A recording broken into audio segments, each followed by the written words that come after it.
everyone shooting me smiles that are halfway between encouraging and sympathetic. Everyone except Junie, who hands me a bowl of fat Castelvetrano olives that she knows are my favorite. You said no presents, but I got you these. God bless Junie. I also made you a scarf anyway, because you like yellow, and I'm the best in my knitting class. She places the unwrapped gift in my lap like it's a beloved pet, and the bright rows of colors shift as my eyes fill with tears. Junie, it's beautiful.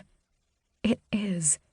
She used 4 different shades of yellow yarn, and it reminds me of sunbeams. I lift it off my knee, savoring the softness of the yarn, and wind it around my neck with the reverence it deserves. Thank you so much. Junie grins and hugs me again. I love you, Sarah. I love you too. I release Junie and reclaim my olives as the rest of my friends murmur their own words of love and encouragement. But it's Junie's words that touch me the most. As the rest of the ladies chatter happily about birthdays and appetizers and tomorrow's brunch plans, the warm pinch of nostalgia in the center of my chest reminds me how I got into my line of work. Freshman year of college, I was best friends with a guy named Ian Nolan. He had a dimpled smile, a dorm room with a microwave, and a beloved brother with Down syndrome. Watching Ian with Shane, seeing how much they cared for each other, that's what sparked my passion for working with adults who rock that extra chromosome. I should message Ian. The ladies stop talking and stare at me in puzzlement. Who's Ian?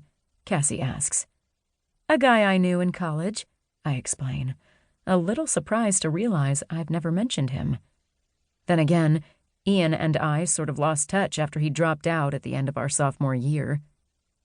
His birthday is 2 days before mine, so we message each other every year around this time. Cassie tilts her head to one side and considers me over the rim of her champagne flute. How come we've never met him? He's on the opposite side of the country, I reply, trying to remember the last time I saw him. 10 years ago, maybe?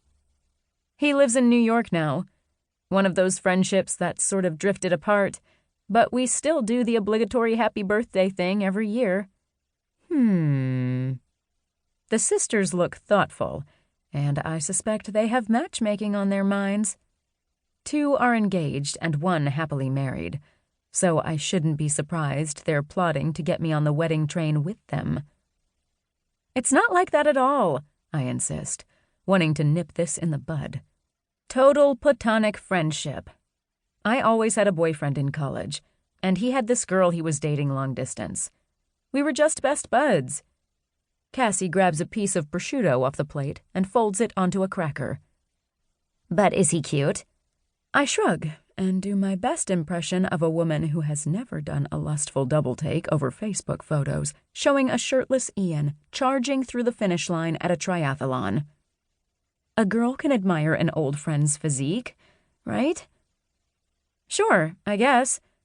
I pop another olive in my mouth. If you're into gobs of muscles and that whole Prince Harry complexion. Which I am not. The men I date tend to be built more like swimmers or distance runners, lean and ropey. I've always preferred dark-haired guys over gingers or blondes, and I like brown eyes. I have a definite type, and Ian Nolan isn't it. And you're still single, my subconscious reminds me. I take another swig of champagne and tell my subconscious to shut the F up. He was a great pal in college, but not really the type I go for, I tell them. He was the guy who got to mop me up after the boyfriends dumped me. A total sweetheart, but not someone I was ever interested in. Why? The earnestness in Junie's expression has me asking myself that same question. Well, I guess, I don't know. I just didn't see him that way?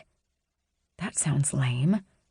I can tell from the matching dubious expressions that my friends think so too. I chew another olive and try again. We did make a pact, though.